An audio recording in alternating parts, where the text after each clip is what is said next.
Hello guys, it is Gate of Theories, but before we get started with this video, we have a quick question for you guys. Can you guess the movie from these emojis? The answer will be at the end of the video, and also we have a game for you guys to play throughout while you're watching the video. There will be a secret item that keeps appearing. In the comments down below, you have to tell us A, what the item is, and B, how many times it appeared throughout the video. And before we go any further, just make sure you've clicked that red subscribe button, as we are trying to hit 1,000 subscribers.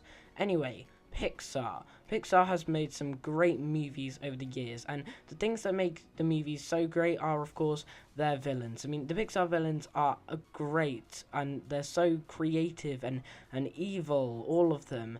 And every Pixar movie has a villain, apart from Inside Out, that decided to get rid of their villain Bing Bong and turning him into this nice, fluffy character.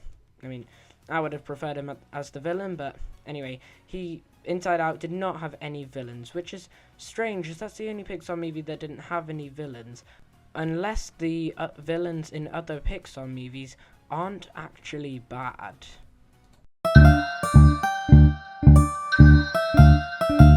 Now, you're probably saying they're villains, they're made to be bad, that's their purpose in the movies.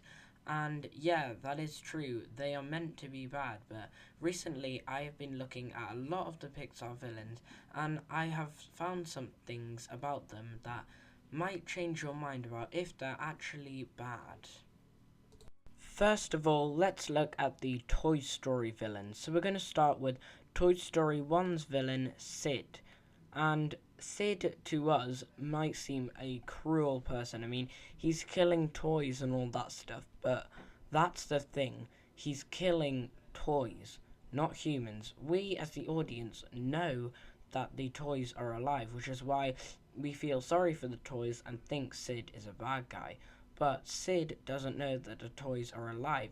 He is actually just playing with the toys, not realizing that he's actually killing life. So, is that actually being bad if he doesn't actually know he's doing anything? Does that make him the villain? He doesn't know the toys are alive until the end, and the toys freak him out at the end. And we see him later in Toy Story 3 as a dustbin man because of how his life has changed so much, because he found out he was hurting toys. Now, we as the audience know the toys are alive, but Sid doesn't, so he wouldn't know he was hurting anyone.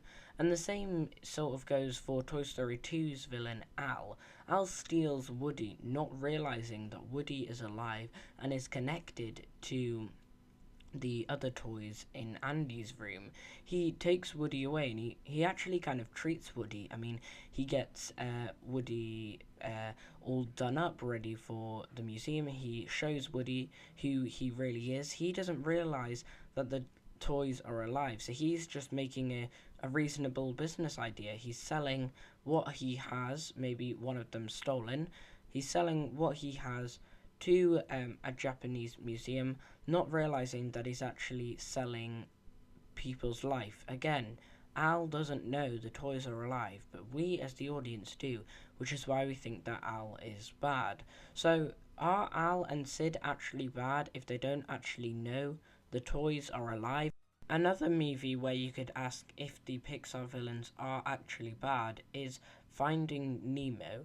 And in Finding Nemo, we have our two villains, Darla and p.sherman. Now, you gotta ask the question, is p.sherman and Darla actually being bad? I mean, p.sherman, he took Nemo and a few other fish in his fish tank. I mean, is that being bad? He's feeding them so that they don't have to go looking for food, and he's taking care of them, so is that actually being bad? And p.sherman, he gives Nemo Darla only because he wants his niece to be really happy. So is that actually being a bad person or not? And also, if you think about Darla, how she's really careless with the fish and nearly kills them, and if you think about it, humans, we know that fish are alive, unlike toys where the characters don't know that fish are alive. But what we humans do is we sometimes eat fish, and lots of us don't really care what happens to fish, especially small ones like Nemo. So it's understandable why Neftala is so careless and doesn't mind if a fish dies, as she probably eats them and doesn't care that much about them. Speaking of Darla, we recently made a theory about how she could be related to Boo from Monsters Inc. And if you want to go and see that theory, then you can just go and click the card. And speaking of Boo, Boo, of course, is the witch in Brave, or that's what many theorizers think. So let's look at Brave's villain, who is Mordioux, the evil king who turns into a bear and tries killing Merida and her mother. And what happens is, originally, the villain Mordioux, yes, he was a prince and wanted to rule the land for himself, but that takes place ages before Brave. And what Mordioux does is, seeing as he's so angry with his brothers, he goes to the witch, and when Merida goes to the witch, Merida just asks the witch to change her mother, but the witch actually changes her mother into a bear, even though Merida didn't ask for that. So when Mordioux went to the witch, maybe Mordioux didn't actually ask to be changed into a bear, but the witch just did that for him. Then Mordioux turns into a bear, and as we know, when after a full day, the curse stays forever, and he will become a real bear. So is it actually Mordioux' fault that he becomes a real bear and is the bad guy in Brave, or is it Boo's fault, who we don't actually think is the bad guy? So is Mordioux actually the bad guy in Brave when he didn't know he would become a bear? Speaking of Boo, let's go to Monsters University's villain, which in this case is Johnny Workington III. Now, he is classed as the villain, but is he actually a villain in the movie? I mean, he is basically just a bully at a university. He is just very competitive with Mike and Sully and is just wanting to win the scare games. He isn't the cause for Mike going in to the human world. He isn't the cause for Mike and Sully getting trapped in the human world or any of the bad stuff that happens. He maybe humiliates them, but it's just being a bully. He's not actually the villain. The same thing about being competitive and a bully is kind of like Chick Hicks, the villain in Cars. And he's just very competitive like Johnny, and it's just being annoying to Lightning, so Lightning will maybe quit the race.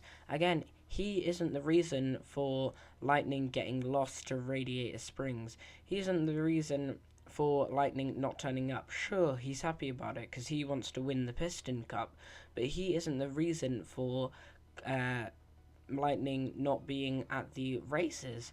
And Lightning, he doesn't hurt Lightning in any sort of way. He might say some mean things to him, just being a little bit of a bully, but that's just competition, and Lightning knows that. So is he actually the villain?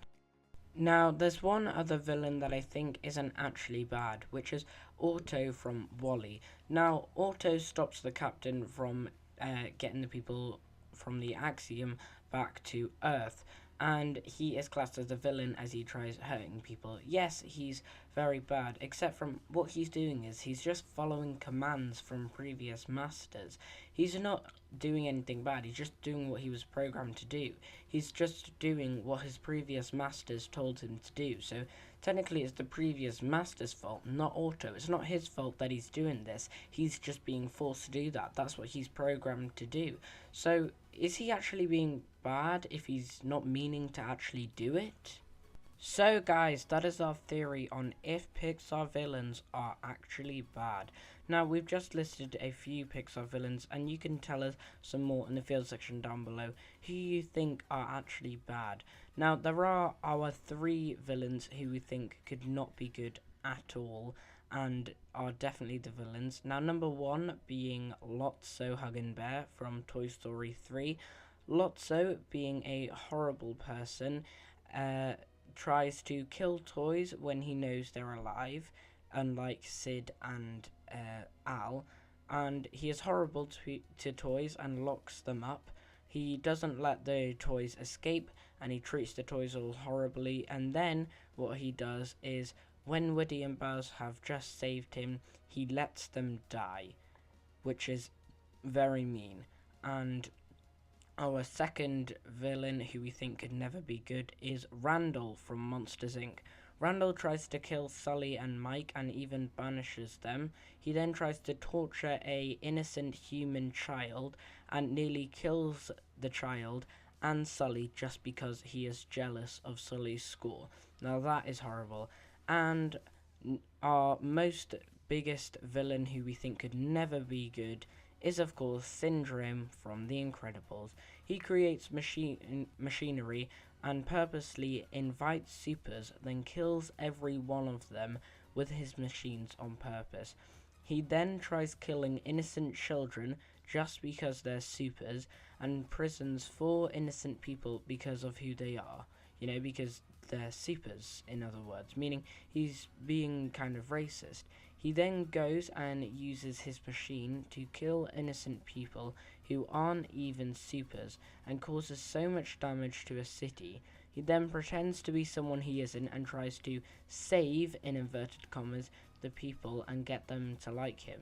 He loses control of the machine and everyone is now in danger because of his actions. Syndrome is a very bad villain and could never be good. But the people who could be good are the villains who we just said, and any of ones you guys think in the comments section down below.